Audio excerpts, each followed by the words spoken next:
Okay, good morning, and welcome to the Unitarian Universalist Society of River Falls. We are happy to have you here. Today's topic will be how we see water, but first we'll go through our church-like things. And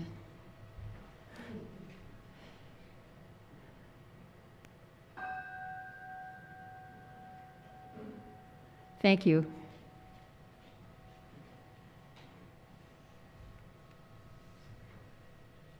So our order of service today, we'll have the chalice lighting, and we'll do the greet one another, share our joys and concerns. Oops, I did something wrong. Okay, there's the bell. Oh, okay. And then we have our speakers, announcements, and the closing words. Nothing too different. Okay, these are the themes of the general themes of Unitarianism, and February's theme is embracing resilience. It seems very appropriate for these times.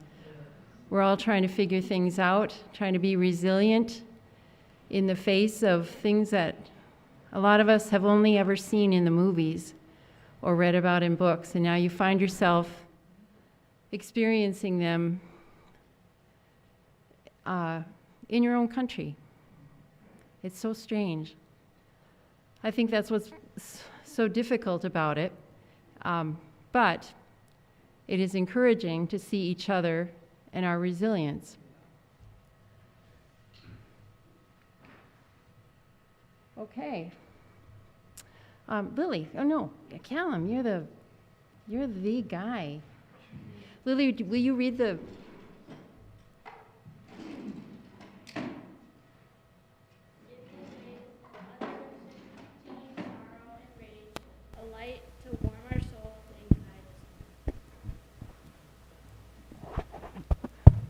When I read that, I was kind of struck by the word rage, because you don't hear that a lot in church, although maybe you feel it sometimes. And so good for us that we're willing to acknowledge it. Okay, time to greet one another.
Okay, everybody looks very nicely greeted.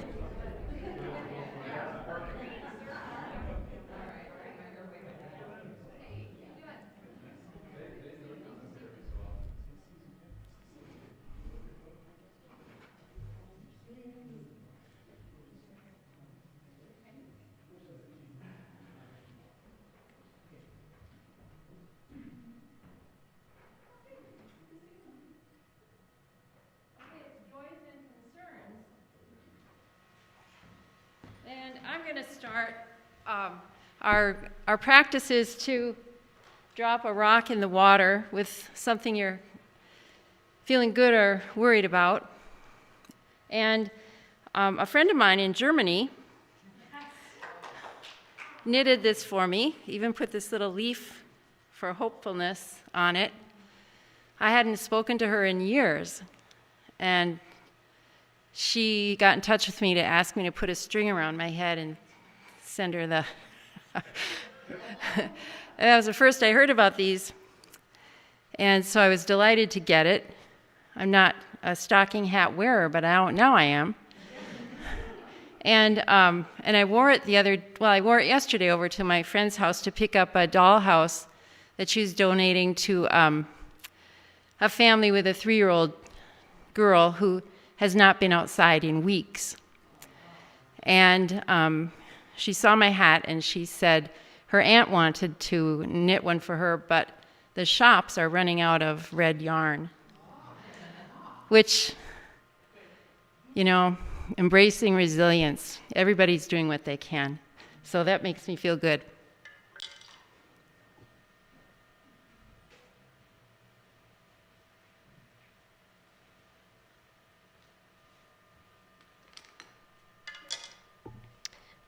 So I think it was yesterday or Friday. After school, my friend had a birthday party, and it was we were celebrating at the Mall of America, which I don't really remember going there, but apparently we've been there before. So I've been on my first rides and gotten some stuff, and it was great, wonderful time.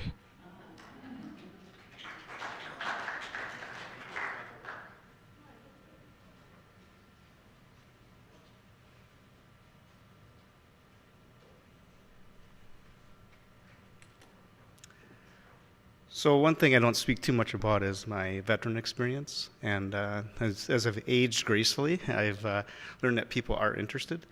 And so there's a mission I did back in 1995 on a presidential order. So that means you see a piece of paper and you got to drop everything you're doing and go do a mission.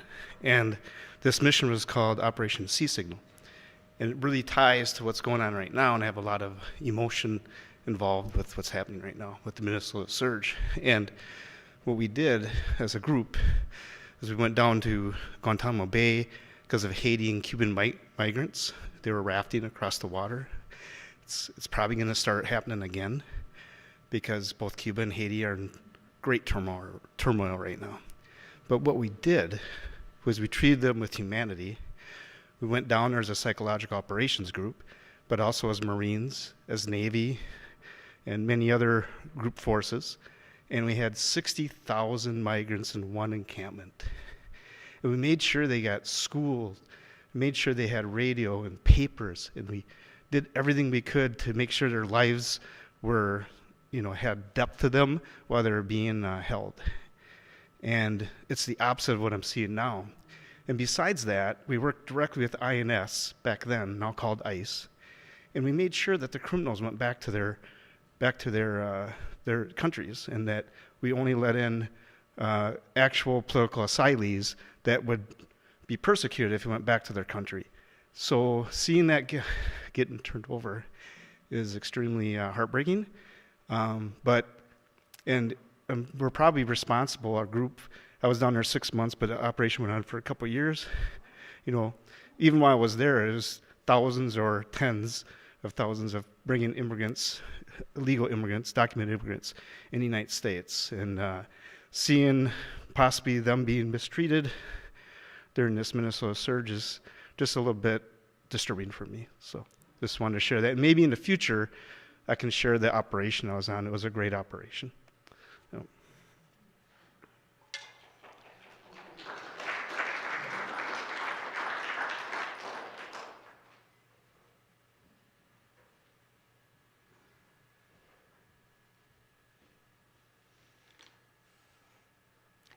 Steve, you need to write a memoir, and it might be cathartic. I have a concern.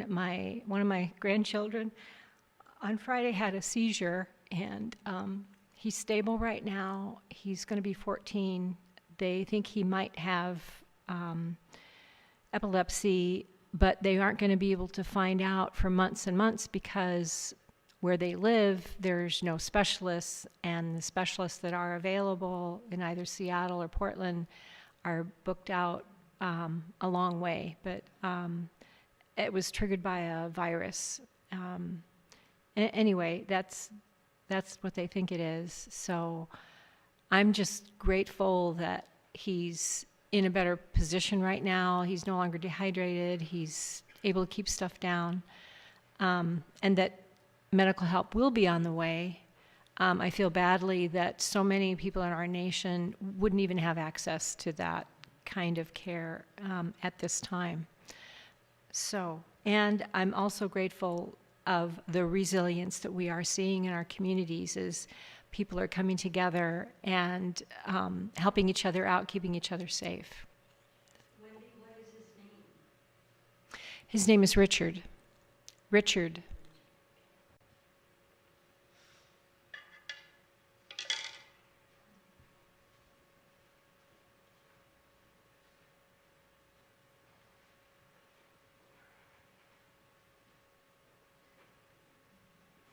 Okay, I have another joy you can all share with me because it's Lynn's birthday.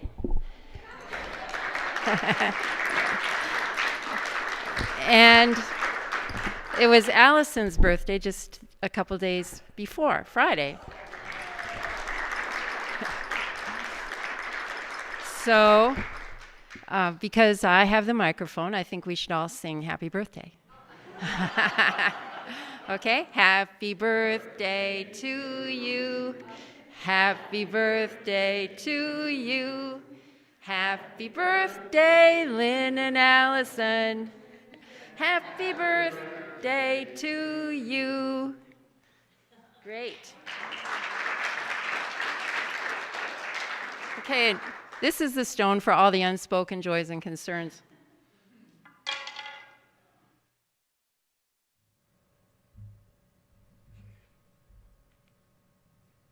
Okay, this is why we're all here. We wanted to hear from Tovah Flygare and Grace Coggio, and somehow I know both of them, and I cannot say how, but over the years it's just filtered into my consciousness that these are some very smart, very active, outspoken, good-hearted people who, no matter what cause you are involved with, you are probably going to trip over them because they were there first. So thank you very much for coming to speak with us.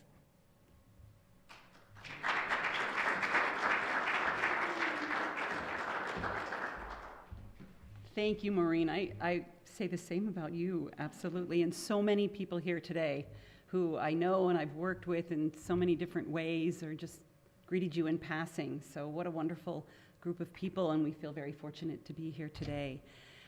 So Tovah and I are coming in our individual capacities as community members, but also in our connection to the University of Wisconsin River Falls.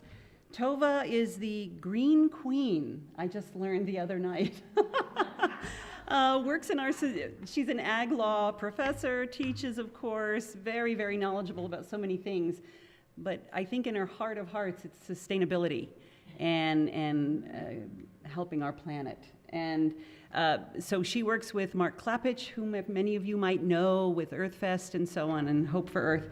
And you work in that office. And so she and I connect quite often because I'm functioning as a sustainability fellow on campus. And my role I'm a communication and media studies professor, not really about the ecology or all the things you'd probably equate with sustainability, but as we know, sustainability is in everything that we do and experience. There's a sustainability component. And so what the university is striving to do is to infuse sustainability across the curriculum. So we're bringing facets, aspects of sustainability into, no matter the subject area, we're thinking about it and bringing it in. So we're here in that capacity as well. So I want to begin with this. Water. It's all we have. Literally. Without its life-giving properties, we'd have none of this. None of this. Most of you, all of you know, water comprises about 70% of our bodies, right? Fresh water on this planet is only about 3%, and we only have access to 1% of that. The rest is all not potable, right? So water is truly critical to our lives. It's the biggest blessing of all, you could argue. So ultimately, our take with this presentation is how we see water informs our relationship with water. And what we'd like to do today is explore our different relationships with water in different ways, what we're doing about it, and how we can feel we have an impact and maybe do something. And bring that resilience to the fore, which I loved what people were sharing today. Thank you.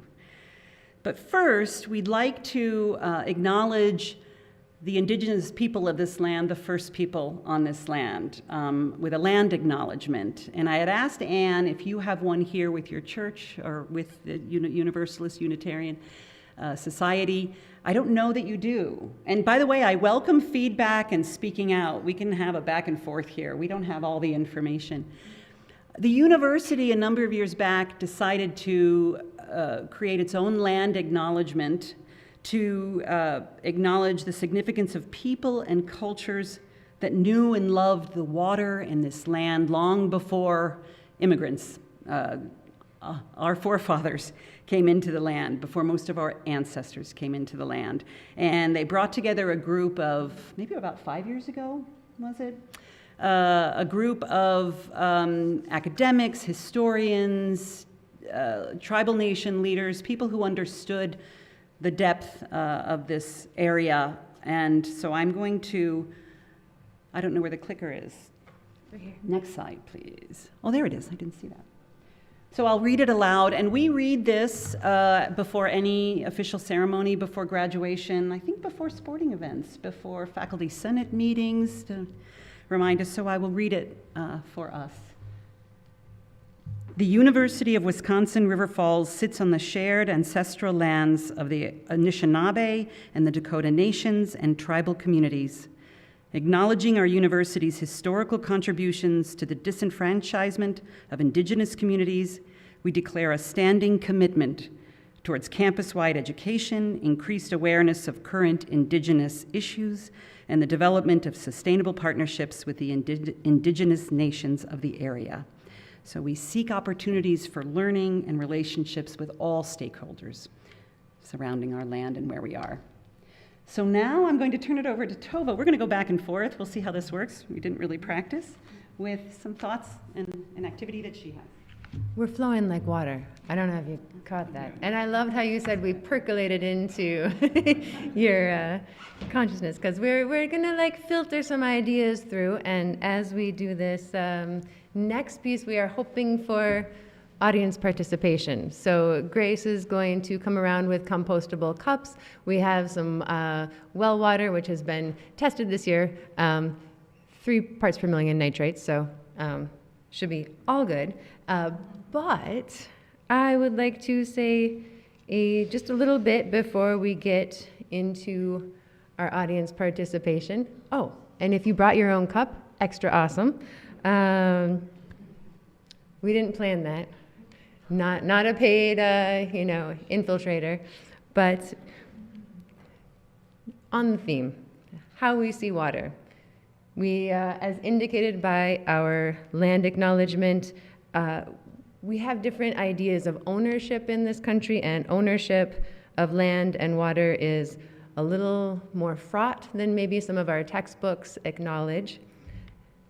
We also have the issue of the supposed tragedy of the commons, right? And Eleanor Ostrom, Nobel Prize winner, has some other things to say about that. I'm not going to dwell on it, but I'm happy to go off on a long, boring tangent. If anybody wants me to get into my professorial side, we are looking at tragedy of the commons idea where humans tend to exploit what does not belong solely to them in some of these ideas. So we have land ownership cogitations, and then this idea of what happens when something isn't owned. Does it get cared for? And I am going to ask, where does this leave us? That's perfect. As we have a little bit of a plaintive song, where are we at? So where does this leave us? Where does this leave us in terms of care for land and water that we may not own? And I would argue that we do not. And it's already been mentioned that stewardship is one theme through many different religions and practices, that we are the good shepherd of our many-natured flocks. And this philosophy drives several of our valuable land trust conservation efforts, and I greatly appreciate a lot of the good work that is done in this and other communities. Another option to consider: we are the land and the water. Not only can we not survive without drinking water. Who here drinks water? Okay. Not only then can we not survive without drinking water, but we are, the water that we take in comprises most of our physical being, 60 to 70%. And so we may not own the water, but we are parts of this land, this water. We are the water. And so my question following is, what then do we want to do to take care of ourselves? Do we now have more incentive to care for ourselves, or will we continue to literally self-destruct? And so we have some water that we will be sharing around, and as we do, I have a brief exercise. There was a Japanese writer and alternative medicine, lots of various things, but this Masaru Emoto offered ideas on water through images of water crystals exposed to different sound, different frequencies, not as scientific research, but as a thought experiment. I don't know if anybody is already familiar with some of I see some hands, some of these beautiful images of these water crystals after they had been told affirmative, I love you, I appreciate you, kind of comments versus negative comments, and some of the findings were very, very thought-provoking.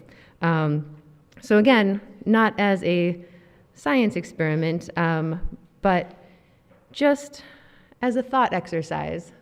I invite you to take a brief moment, and people have mentioned concerns, thoughts about 2026 current events, and if you would like to take a brief moment and just feel some of that concern, the busyness, the everything that's been happening. Maybe it's in your shoulders, maybe in your neck, the space between your eyebrows, in the jaw. And now, as you get your glass of water, I invite you to change your focus. Hold your glass of water in front of you and focus on that water while taking 2 to 3 deep breaths. Feel the weight of that glass. Feel the connection, that fluidity. And now choose one quality that you would like to bring to your day. That could be resilience, as is the theme. I am choosing gratitude, very grateful for this community in River Falls and surrounding areas. But any single word or intention will work. And as you take a sip of water, think to yourself, may this water carry gratitude into my day. May this water carry that good intention into your day. And savor the water, savor your intention. Take another moment to let that feeling settle in your body.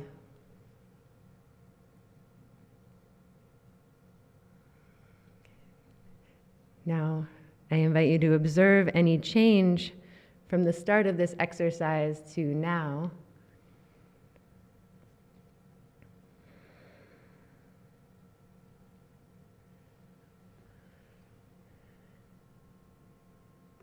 And so we have, thank you, by the way, for your patience with the audience participation. We have these various ways that we can, various lenses we can use to inform our actions, our interactions with one another, with our environment, the rest of our environment. And so we have all of these facts. We know that a quarter of our human population on this planet is without access to safe drinking water. And we have all of these issues that we may feel compelled one way or another to address, but thinking of other not as other, thinking of our neighbors, thinking of our natural areas, our water as part of us, how are we going to take care of us? So this is morphing to not just about water, but I'm going to bring it back because Sharon Day, who actually was here just a few years ago, walking with us from the headwaters of the Kinnickinnic down to the confluence on a Nibby walk, a water walk, has done several water walks and other activities bringing this idea into the national attention. And so I would note that water and the way we connect with water, like the way we might connect with one another, it's not just about metrics, it is about that mutuality, that connection, maybe that respect. And so we've got a brief quote from Indigenous water activist Sharon Day up here. And we will, if I can get it to play the actual Nibby song, the water song, with the words being water, we respect you, water, we thank you. And sometimes that's all you need. So thank you. So good. I just need to flip it to the next one. This one? There we go. Were any of you here last week? I think it was just last week, time flies, when Amy Kober was here with American Rivers, part of the Sustainability Speakers Series that the library and Hope for Earth and others come together in the university to bring in speakers talking about sustainability. Well, Amy Kober happens to be my cousin, so I was able to get her here.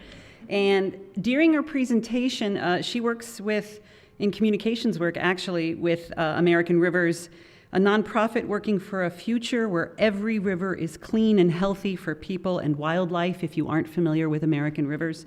But she showed us this slide during her presentation, so I'm stealing it a little bit for this.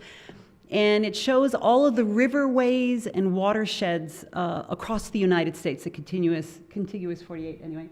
And fascinating to look at this picture and to see where the rivers flow and the contributors and the watersheds across our country. And it shows just how vital it is to every corner of our nation, that these watersheds, these rivers, and it reminded us of the circulatory system in our own body, where that circulatory system runs everywhere, and without it, we wouldn't have that hand or other parts of our body. These waterways are required for ensuring life across our world. I just looked up quickly some numbers about Wisconsin itself. So you kind of go from larger, macro to micro to ourselves.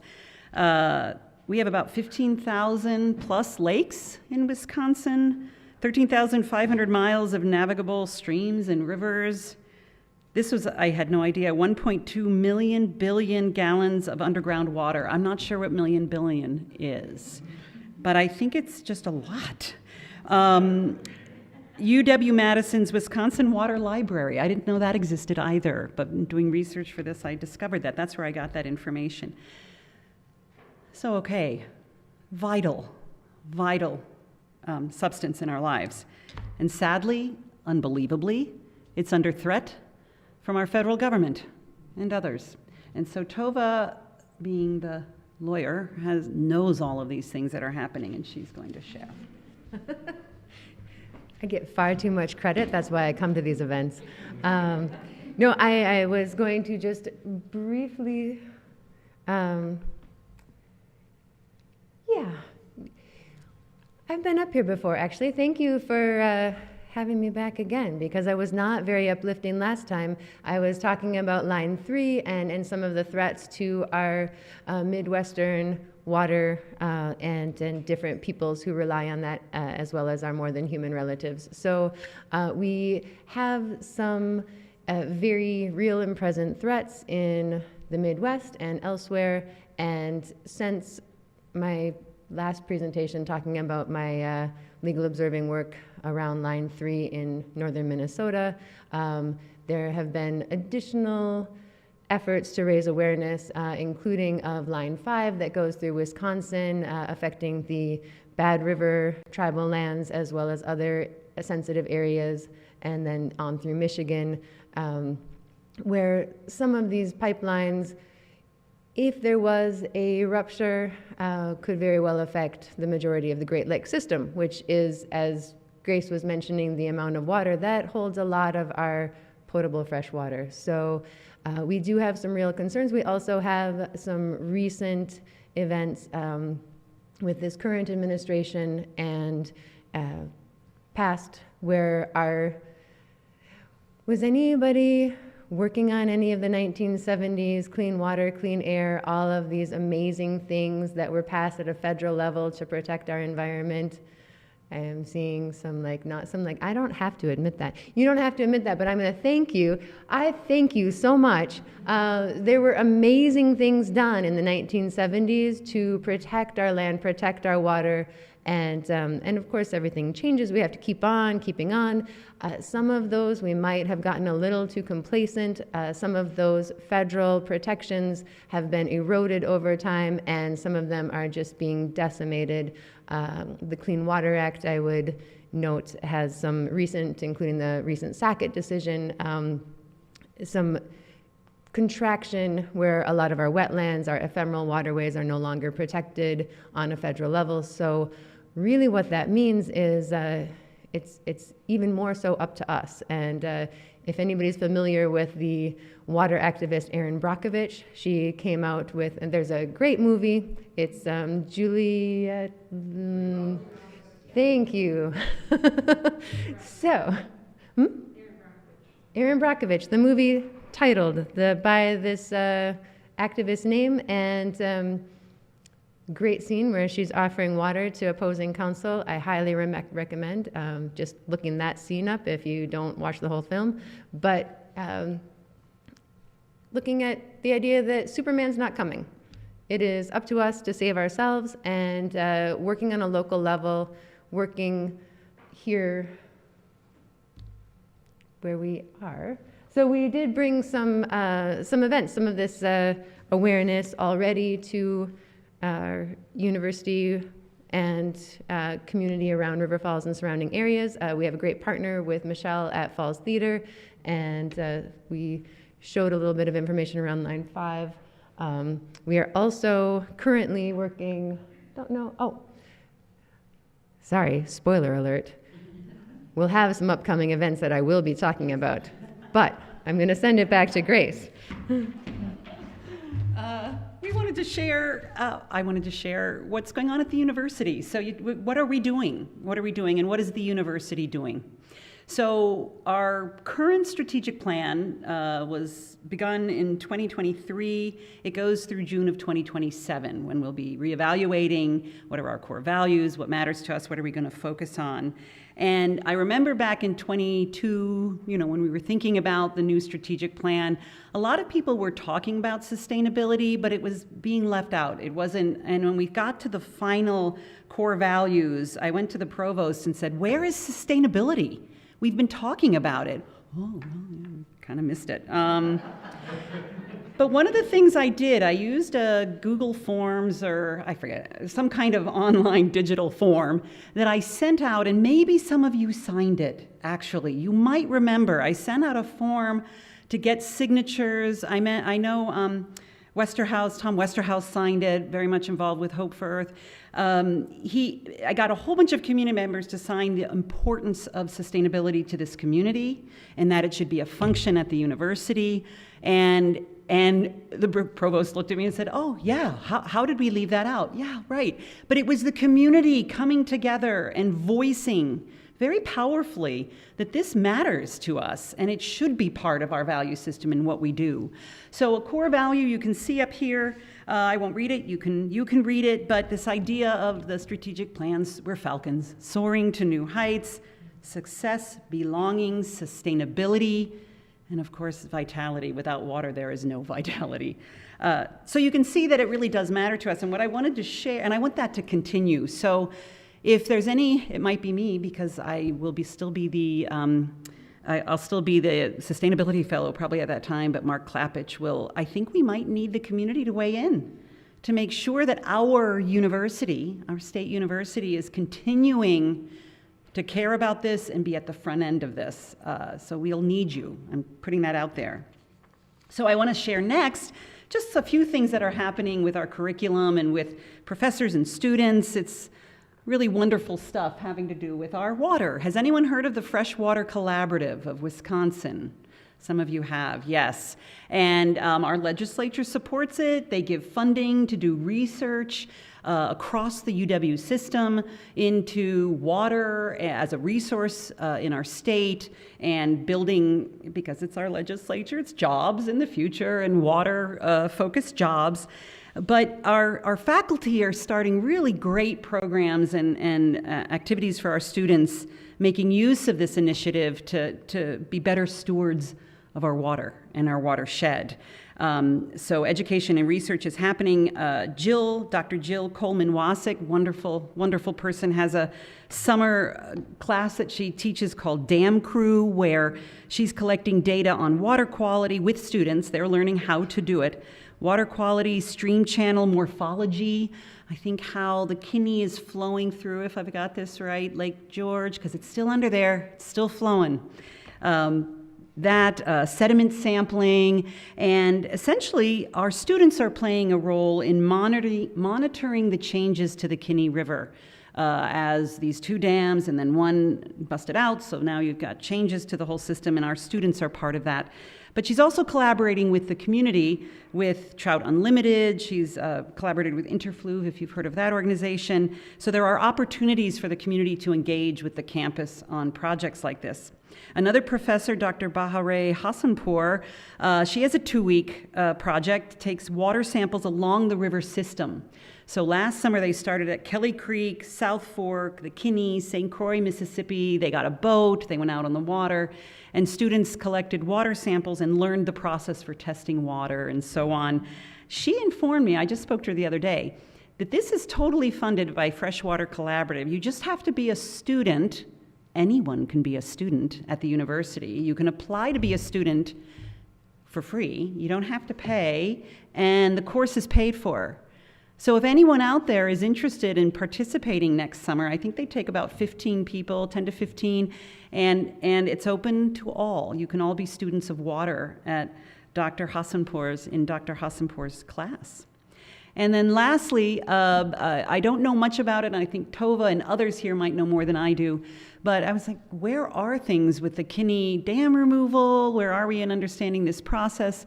From what I understand, the feasibility study by the Army Corps of Engineers is still happening. It will be finished this summer, and at that point, the feasibility study will be given to the city council to then make some decisions. And that's all I'm going to offer at this point, because I'm not the authority to really be talking about it. Maybe Tovah knows more. But Tovah, you're going to talk about other things. Well, I will talk about a little pre-present and maybe into the future if we get there.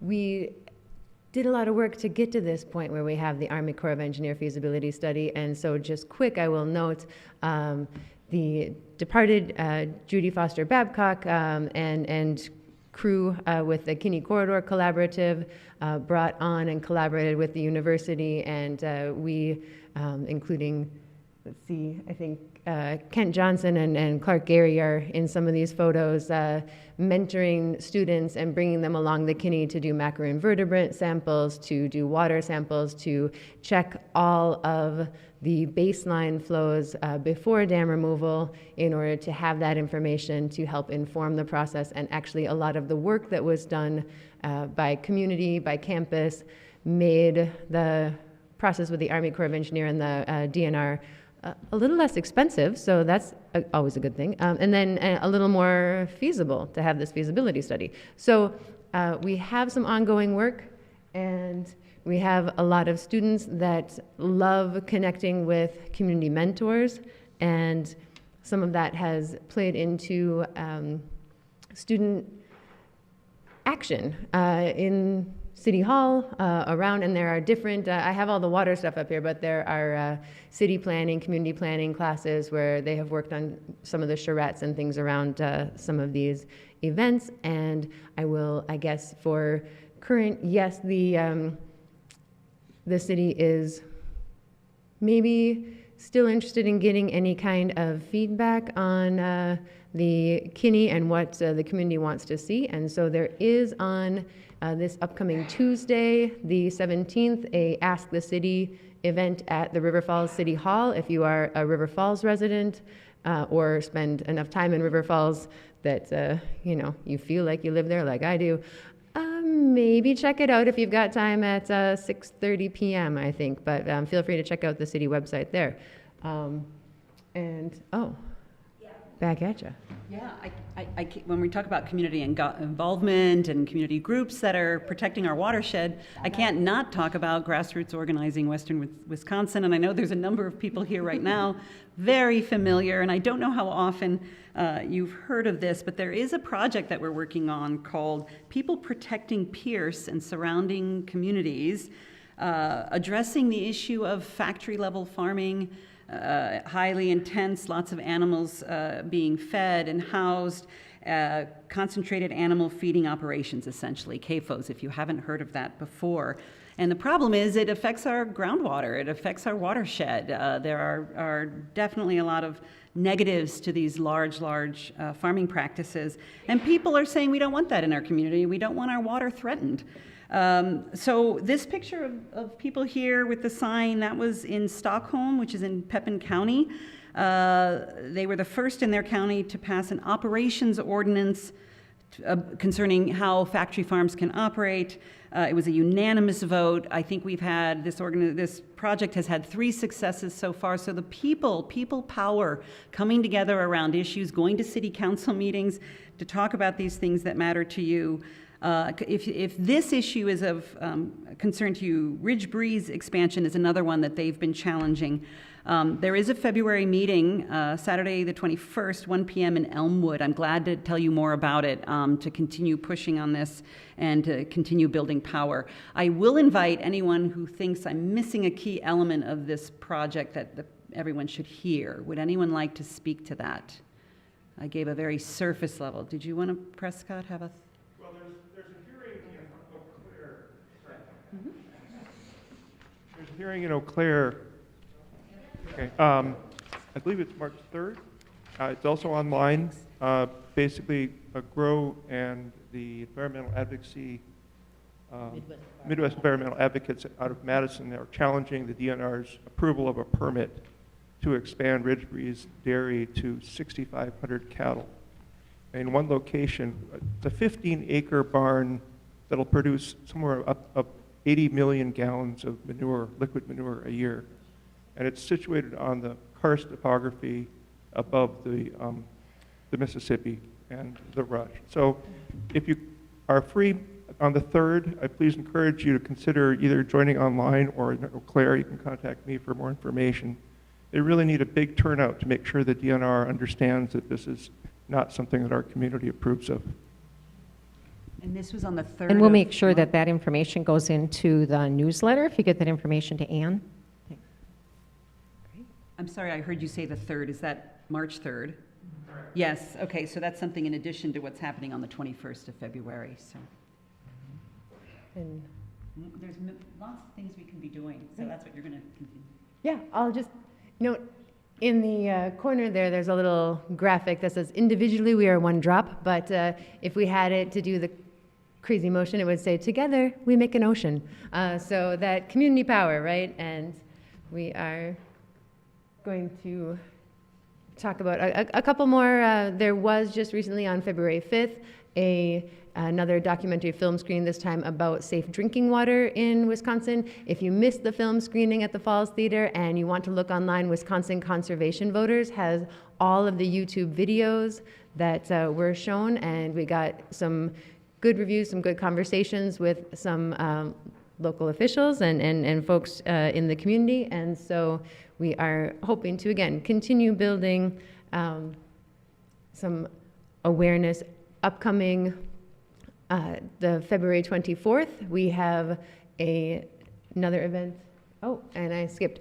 Sorry, the water monitoring, just as we go along. This is an ongoing, if anybody is interested in water monitoring, we have a group of students monitoring the South Fork that runs through campus every summer through the Wisconsin Water Action Volunteers. And so that's a statewide program. You put data into the SWIMS database, and that gets shared throughout the state. And people are invited to, if you've got the Kinney or something in your backyard, create a station. We're happy to help. And I know that Retta Isaacson in Pierce County is always interested and happy to come out and instruct folks. Regarding the Water Action Volunteer, Yeah. is there a local For Pierce County, the Land and Water representative is Retta Isaacson. Retta? Yeah, I can share that. But Retta Isaacson, she also is in charge of some of the tree sales and stuff. So she has all the good stuff, or all my favorite things. But I'll share that name. Yeah. And this is the one I thought I was going to be talking about. The upcoming February 24th water information seminar, and that is on campus at UWRF, 222 North Hall, the auditorium. UW, the WHEEL program, water education, all the water testing that we have going on. We are going to be having a conglomeration, including Wisconsin Conservation Voters, Wisconsin Farmers Union, and other supporters. So if you have time on February 24th, please come down to North Hall. There is free parking on Spring Street, not Cascade. And we would love to see you. So we'll be talking about more of these themes. The last thing I wanted to note, and I've got one of these flyers on physical form back on the back table, EarthFest coming up. We have water testing, mostly for nitrates, but water testing for drinking water at every EarthFest, and we commit to continue doing that. Also, it's a lot of fun. And Yeah, we have lots more resources. We can put them in the newsletter or get on the news list and get the newsletters from the the newsletter listserv, and you can get the monthly newsletter that students put together every month with things that are going on around town and on campus. We wanted to end with this quote from Teddy Roosevelt, President Teddy Roosevelt. "This country will not be a permanently good place for any of us to live in unless we make it a reasonably good place for all of us to live in." And that speaks not just to water, but to everything that's happening right now and tearing us apart in so many ways. I will finish with this thought. It's up to us to protect our water, After all, water, it's all we have. And on that, thank you.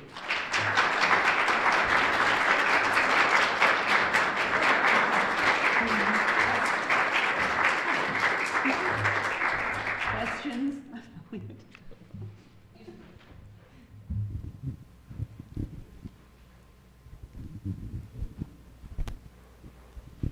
Yeah, thank you. Great messages.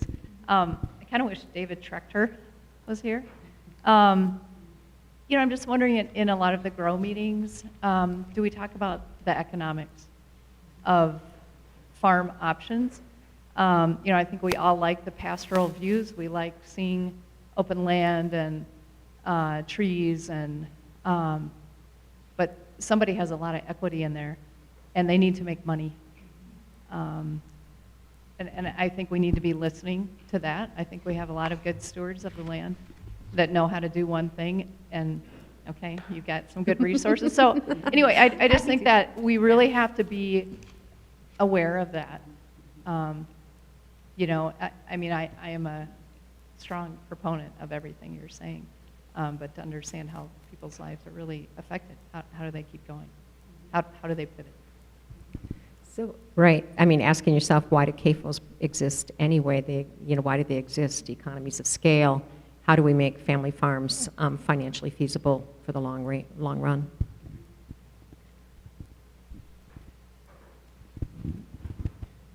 Well, you might as well hang on to it, Juliet. Not anymore.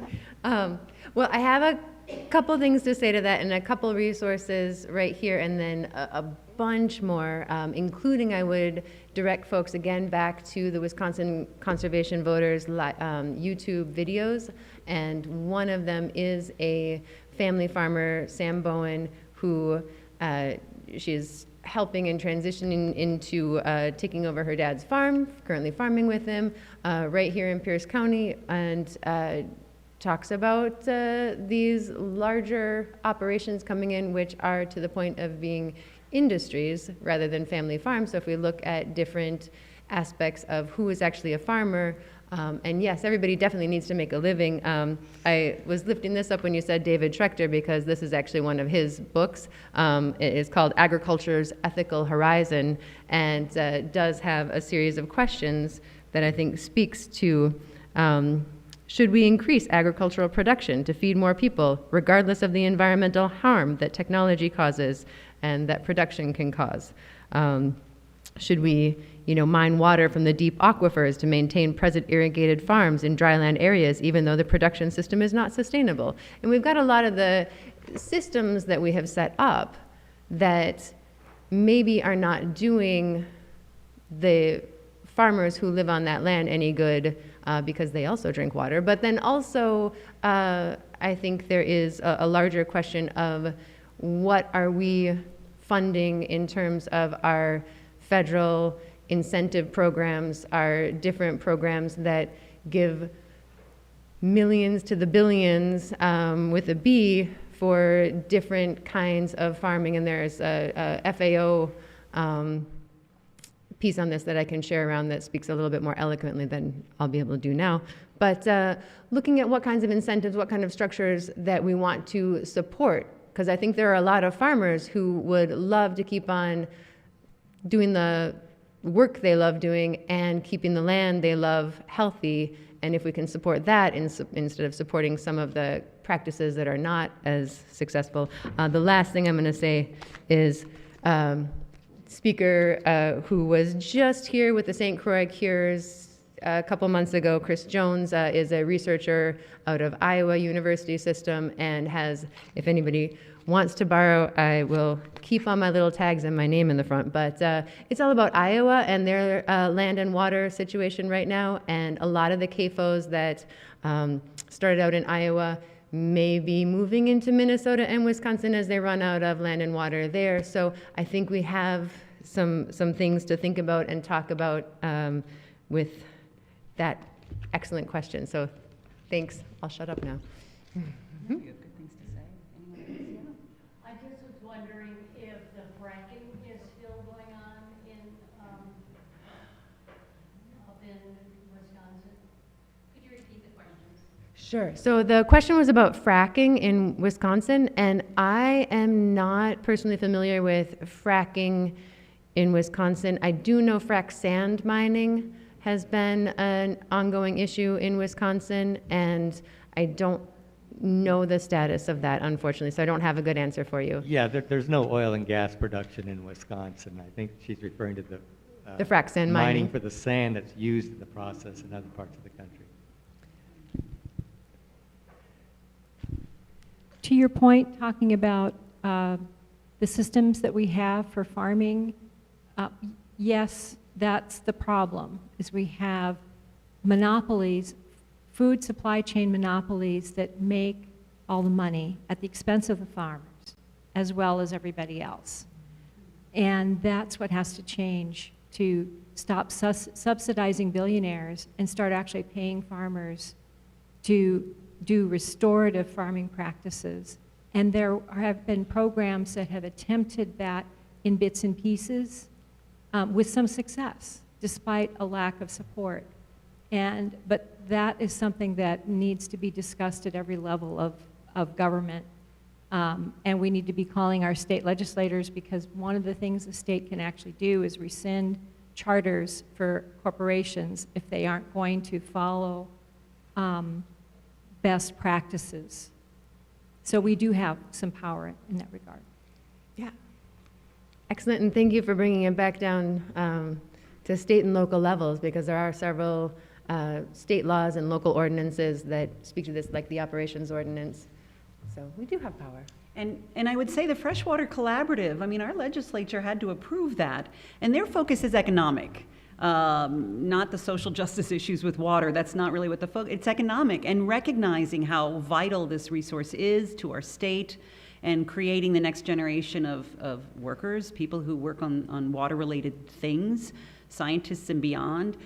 So I think there are avenues to working together on preserving what is vital to all of us in so many ways.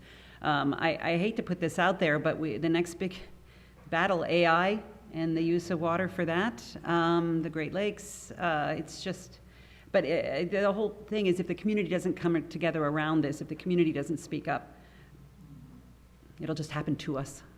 Yeah. Any other questions? Sorry, that's not a positive note. Joy.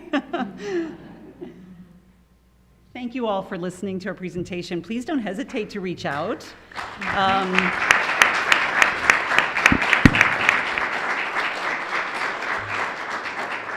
If you have a hankering to do Dr. Hassanpour's class of water sampling along the rivers, ask me and I'll hook you up with that application. And if you are interested in any of the upcoming events, we do have a sign-up sheet for the Sustainability Office newsletter on the back table here, as well as some upcoming volunteer events. You do not need to be a student to be on the newsletter mailing list. It's only one email per month, so not overtaxing. And then you don't need to be a student to sign up for volunteer events either.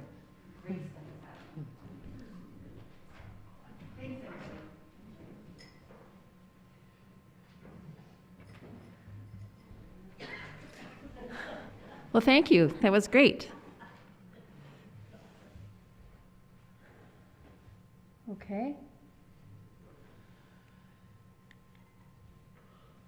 Next week, we will have Prescott Berg talking about the resilience of Vietnam. Allison and Ann Leek are going to be talking about paying attention. Eileen Kinnickinnic, the role of the observer, we always enjoy her talks. And then again, Chad Snyder, the UU minister. So we have some good talks coming up. And back by the table with the resources that Tovah was talking about, there's a little basket in case you want to add something to the continued maintenance and growth of this organization. That would be great. We appreciate your presence here very much. And there are coffee and treats and conversation in the kitchen after the service, so please avail yourself. Okay? Thanks very much. Let's do our closing words.